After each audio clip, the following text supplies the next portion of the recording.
Hi, this is Gabe from FluentForever.com.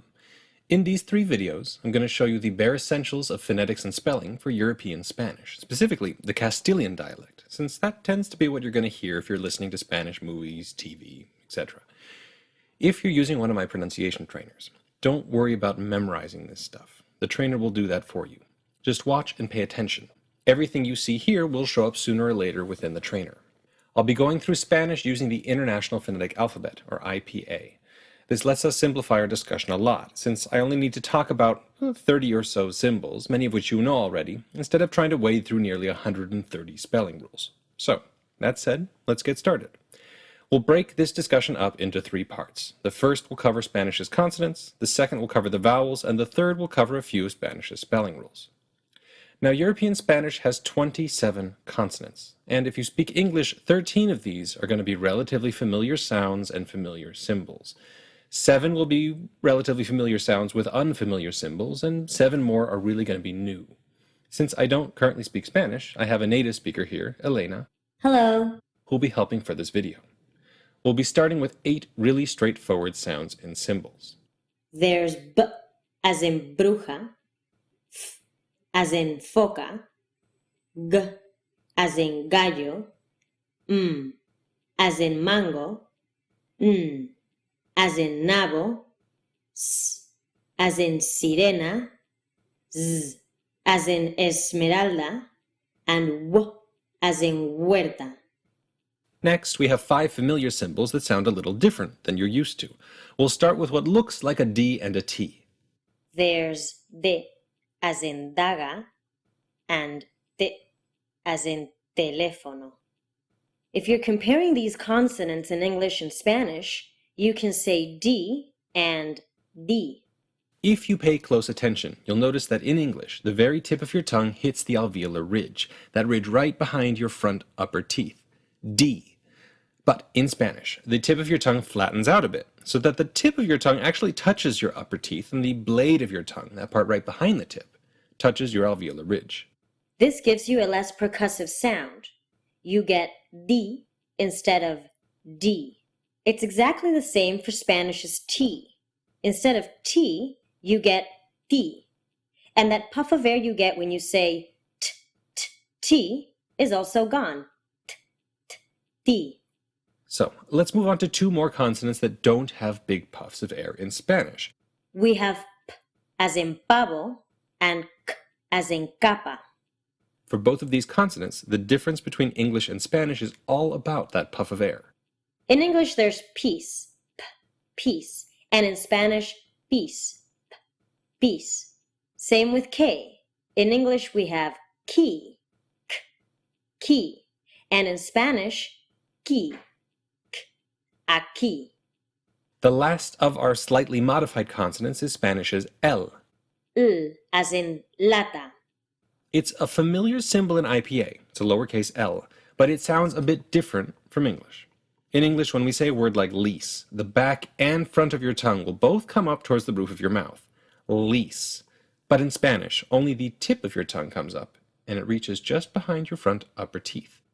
Lease. English has lease, Spanish lease. So next, we're going to cover 7 new symbols with mostly familiar sounds. This symbol, which looks like a lowercase j, is Spanish's y, as in yuca, or English's u.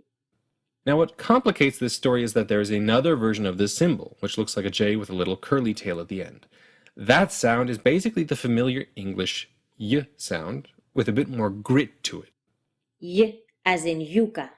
The middle of your tongue is right next to the roof of your mouth.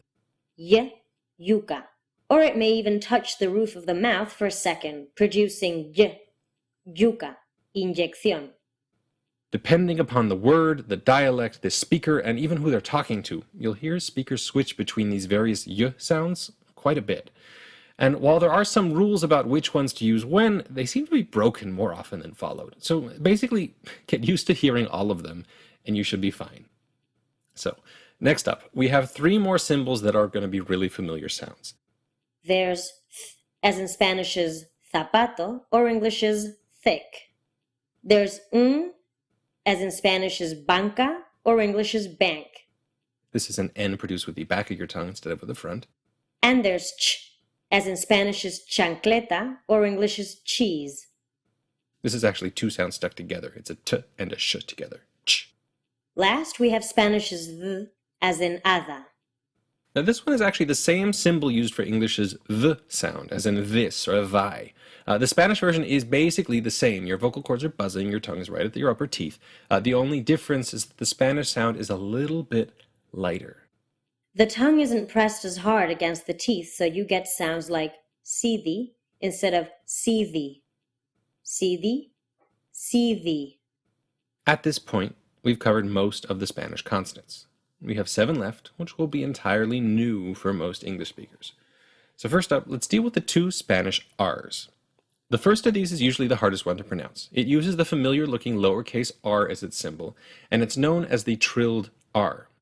It sounds like r as in burro. For this consonant, your tongue goes right up against your alveolar ridge. It softens a bit to allow air to come through, and as air comes through, it vibrates your tongue up and down against that ridge. There are a lot of tricks to producing this consonant, which you can find all over YouTube. The best one I've heard so far for pronouncing this consonant is to think the phrase Prince of Prussia while you're saying the phrase Prince of Prussia. You're replacing those R's with D's. And then you kind of play around until your tongue starts to cooperate. Prince of Prussia, Prince of Prussia, Prince of Prussia, Prince of Prussia. And this can take weeks or months. This thing can honestly be a bit of a pain to get right. So, the next consonant, the tapped R, is usually comparatively easy to pronounce. The symbol looks like a sort of tiny rounded off R-looking curve, and it's very easy to mistake for the trilled R symbol. You're mostly looking to see if there's a little line on the top left or not. If there's a line sticking up, it's the trilled R, and if not, it's r as in aro. You know how the trilled R let your tongue flap up and down a bunch of times against your alveolar ridge? Well, this one flaps up and down just one time. It's basically a super fast D sound. And it's usually the first thing you get when you do that Prince of Prussia thing. Prince of Prussia. So, next up, we have Spanish's V as in cubo. This one looks like a capital B with a tail on it. And it sounds a lot like a combination of a B and a V. And because that's basically what it is. It's made by bringing both of your lips close together, but instead of closing them completely to form a B, abba, you let a little bit of air through and make V, ava.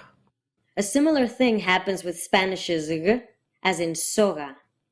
The symbol looks like a little V with a curlicue underneath, and it's pronounced in a similar way to a hard G sound, g, which is generally made by bringing your tongue all the way up in the back and closing off the flow of air, g, g.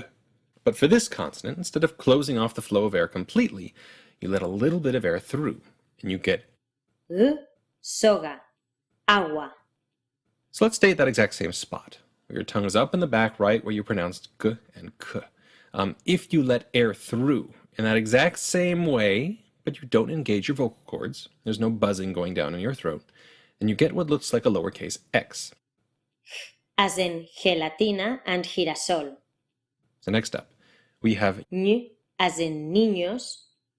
This one is written like a lowercase n and a j combined, and the International Phonetic Association chose that symbol for a reason. If you recall from earlier, the lowercase j symbol was y, as in English's you or yawn. For that consonant, the middle of your tongue was raised up towards the roof of your mouth, y. And for this consonant, it's the exact same motion. But the middle of your tongue doesn't just move towards the roof of your mouth, it actually touches it, stopping the airflow and forcing the air to come out of your nose. Ny, ny. You get that quick y sound at the end, just as your tongue moves on to pronounce the next vowel. Niños. And so I'll add one last sound here, and that is y as in llanta. This is basically the exact same position as ny. Your tongue is raised in the middle, touching your hard palate. The only difference is that in this case, instead of sealing off the flow of air completely and forcing it to flow out of your nose, the sides of your tongue come down a little bit and allow air to flow in the gap between your tongue and your upper teeth on both sides of your tongue. This produces a sound that's kind of like a combination between an L and a Y. Y, y, llanta. And you'll notice that I'm saying this sound instead of Elena, and that's because she has never said this sound in her entire life. And that's actually the case for many, if not most, Spanish speakers. Y is almost gone from the language. But nowadays, this has mostly been replaced with y, as in llanta. But still, you may hear some older speakers using it, and I think it's a neat consonant, so I wanted to include it here just for fun and completeness. So that's it for all the Spanish consonants. To quickly review, we had 8 familiar consonants with familiar symbols. B as in bruja, F as in foca, G as in gallo, M as in mango, N as in nabo, S as in sirena, Z as in esmeralda, and W as in huerta. We had 5 familiar symbols with slight modifications from English, D as in daga, pronounced with the tip of your tongue against the teeth, as in teléfono, pronounced in that same way without a big puff of air, as in pavo, and K as in capa. also without big puffs of air, and L as in lata, pronounced with only the front of your tongue. Then came 7 mostly familiar sounds with new symbols. There's Y as in yuca, or if you're going to make it more gritty, then you can also say Y as in yuca, or even Y as in yuca. Th as in Spanish's zapato. As in Spanish's banca. This is an N produced with the back of your tongue instead of the front. T as in Spanish's chancleta. And Th as in hada. Then came 7 entirely new sounds. The trilled R, R as in burro. the tapped R, R as in aro. V as in cubo. basically a V made with both lips, As in soga. made in the same place as G or K, but allowing a bit more air through, As in girasol. made in that same place but without any buzzing from your vocal cords, And Ñ as in niños. an N made with the middle of your tongue against the roof of your mouth, and last, Y as in llanta, an L made in that exact same spot, which has mostly been replaced by Y or Y in modern Spanish. And that is it for Spanish's consonants. Next up, vowels.